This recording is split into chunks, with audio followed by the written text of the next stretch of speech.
क्या कभी ऐसा महसूस हुआ कि शरीर ठीक है, रिपोर्ट्स नॉर्मल है, फिर भी हर दिन थकान रहती है, नींद टूटती हुई महसूस होती है, उठने का मन नहीं करता, लगे जैसे कोई पुराना दर्द शरीर के अंदर दबा हुआ है, जैसे कोई बोझ जो आपने उठाया ही नहीं, फिर भी वो आप पर रखा हुआ है। कभी कभी हम सोचते हैं सब ठीक है, फिर भी शरीर भारी, पीठ में दर्द, मन में डर और थकान क्यों? क्या ये केवल हमारा दर्द है या वो अधूरी भावनाएं हैं जिन्हें हमारे पुरखे कभी बोल नहीं पाए थे? ध्यान से सुनिए, मूलाधार चक्र सिर्फ हमारे शरीर की जड़ नहीं, बल्कि हमारी पूरी पीढ़ियों की कहानी अपने भीतर छिपाए बैठा है। शरीर का पहला एनर्जी सेंटर मूलाधार चक्र होता है।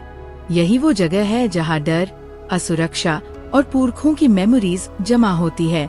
मूलाधार चक्र वो दरवाजा है जहाँ आपकी और आपके पुरखों की कहानी एक साथ छिपी है। अगर आपकी लोअर बैक में दर्द रहता है या पैरों में हेवीनेस महसूस होती है, तो ये केवल फिजिकल पेन नहीं, ये एंसेस्ट्रल पेन हो सकता है।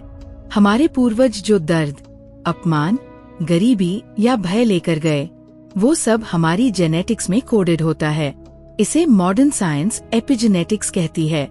इसलिए यह केवल पूजा पाठ की बात नहीं, ये बॉडी लेवल पर जमा हुआ डेटा है। ये सिर्फ जानकारी नहीं, यह एक एनर्जी रिलीज जर्नी है। अगर आप सच में थक चुके हैं और अब अपनी असली ऊर्जा वापस लेना चाहते हैं, तो ये संदेश शायद आपको उसी डिवाइन फोर्स ने भेजा है। आज इस वीडियो को अंत तक देखिए, क्योंकि हो सकता है ये सिर्फ जानकारी न हो, बल्कि आपकी आत्मा के लिए एक अनलॉकिंग कोड हो। वो साइन की एंसेस्ट्रल पेन एक्टिव है, बिना कारण थकावट, नींद डिस्टर्ब, डर या गिल्ट आना, कमर, पैर या हिप्स में दर्द, बार बार नेगेटिव थॉट। कुछ सिंपल डायरेक्ट स्टेप्स जो आप रोज कर सकते हैं। अब ध्यान से सुनिए, यही इस वीडियो का असली हीलिंग प्रोटोकॉल है। स्टेप 1, शरीर से बात करें। 5 मिनट सिर्फ आंखें बंद करके कहा भारीपन है, वहाँ हाथ रखकर गहरी सांस लें और कहें, मैं सुन रहा हूँ, सब बाहर आ सकता है। स्टेप 2, पुरखों का स्वीकार रिचुअल।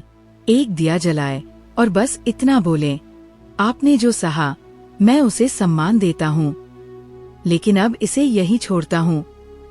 स्टेप 3, लाल प्रकाश विजुअलाइजेशन। रीढ़ के नीचे एक लाल एनर्जी इमेजिन करें जो घूम रही है, पुराने दर्द को बाहर निकाल रही है। Step 4, simple affirmation. हर रोज 5 बार बोलें, मैं अपने पूर्वजों को प्रकाश में मुक्त करता हूँ, मैं अब स्वतंत्र हूँ। स्टेप 5, थोड़ा हिलना और रॉकिंग मूवमेंट। घुटनों के बल बैठकर शरीर को हल्का आगे पीछे झुलाएं। ये मूवमेंट मूलाधार के ट्रॉमा को रिलीज करता है। मेरे एक सब्सक्राइबर ने अपना अनुभव शेयर करते हुए लिखा कि मैं 3 साल से कमर दर्द से परेशान थी। हर रिपोर्ट नॉर्मल थी। एक दिन रात को बस मैंने कैंडल जलाकर कहा, अगर ये दर्द मेरे एंसेस्टर्स का है, तो मैं उन्हें प्रेम से मुक्त करती हूँ। अगले दिन ऐसा लगा जैसे किसी ने बोझ उतार दिया। अगर आप ये सुन रहे हैं, तो शायद ये संयोग नहीं है। आप वो सोल हो जिसे परिवार की लंबी श्रृंखला में हीलिंग के लिए चुना गया है। आप जब हील करते हो, तो आपकी आने वाली पीढ़ियां भी मुक्त होती है। शायद समय आ गया है ये बोझ नीचे रखने का। मूलाधार चक्र को रोज थोड़ी अटेंशन दीजिए। धीरे धीरे आप देखेंगे कि शरीर हल्का, मन शांत और आत्मा मुक्त महसूस करेगी। ये जर्नी एक दिन की नहीं है, लेकिन अगर आपने अभी ये शुरुआत कर दी, तो हीलिंग ऑलरेडी शुरू हो चुकी है। अब खुद से एक ही सवाल पूछिए, क्या मैं इस बोझ को आगे ढोना चाहता हूँ या यहीं पर खत्म करना चाहता हूँ? अगर आप तैयार हैं, तो कमेंट में लिखें, मैं मुक्त होने के लिए तैयार हूँ। और यहीं से आपकी वास्तविक मुक्ति यात्रा शुरू होती है। Thanks for watching.